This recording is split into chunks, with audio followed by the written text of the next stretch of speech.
All right, gentlemen, ready? 3, 2, 1. Where I was to where I am now, everything is different. Hey, you better hurry up if you don't want to make it. We need LAFLA. We need legal aid out here. Let's go, you almost there. We know that when they say they're gonna show up, they show up. We gotta be able to rely on you guys. LAFLA means access to justice. It means fighting for the little guy. Continue being hungry, continue being a student of fire. Really been the very, very literal second chance. I was born and raised in LA. My parents divorced after I was born. My dad passed away when I was 13 years old. After my dad died, I think I just had some trauma that I just hadn't really dealt with. I was able to still graduate from high school, and once I became a wife and a mom, I really didn't think about a lot of the trauma and stuff that I had dealt with when I was younger. Early on in the marriage, I would say that there were red flags. I craved that family stability for so long that I just accepted things. And a lot of the abuse, the cycle of it, the control, the power. As a child, I took a lot of that, so it was almost just like comfortable for me. I never went to the police. I figured that would take food out of my kids' mouths, so I stayed quiet.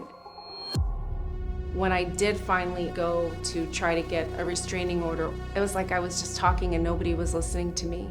When nobody's listening, you feel like you kind of have to take things into your own hands, and really fight back.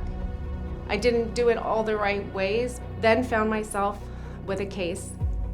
I got into a fight, and that's when I ended up on probation. My court was in Pasadena, and I was staying at a DV shelter in Orange County. I didn't have reliable transportation. Unfortunately, I got a probation violation because I missed a court date, and I ended up in prison. I was incarcerated in Malibu Fire Camp.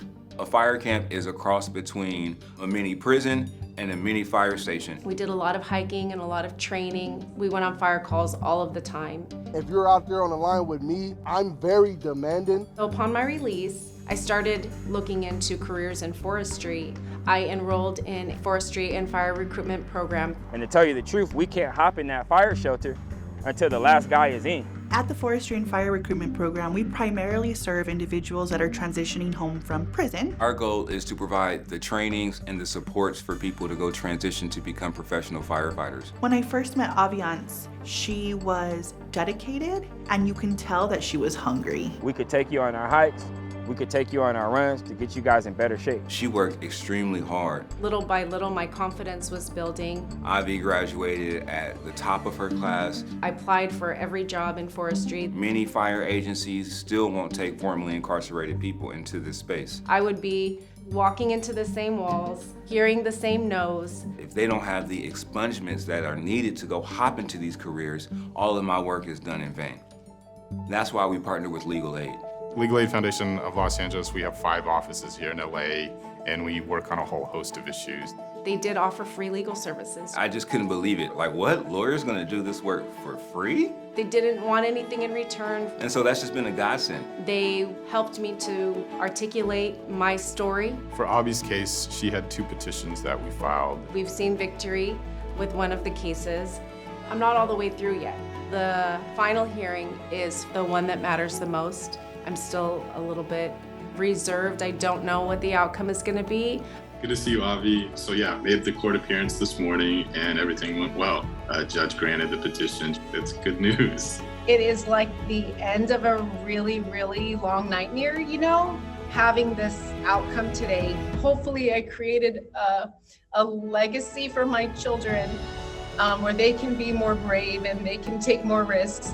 We're really happy to have you guys here. Went through this program myself. It's been a blessing in my life and my family's life. I was offered jobs with U.S. Forestry at the end of this. I got full-time employment with the Buffalo Hand Crew. Now she's going out sounding like me. She's going back to the fire camps and saying, hey, this is possible. I like doing this type of work. I like being able to advocate for folks who are not used to having somebody in their corner. None of this work would be possible without the support of Legal Aid. I really think the sky's the limit. I mean, I could do it all, and I'm very grateful for that.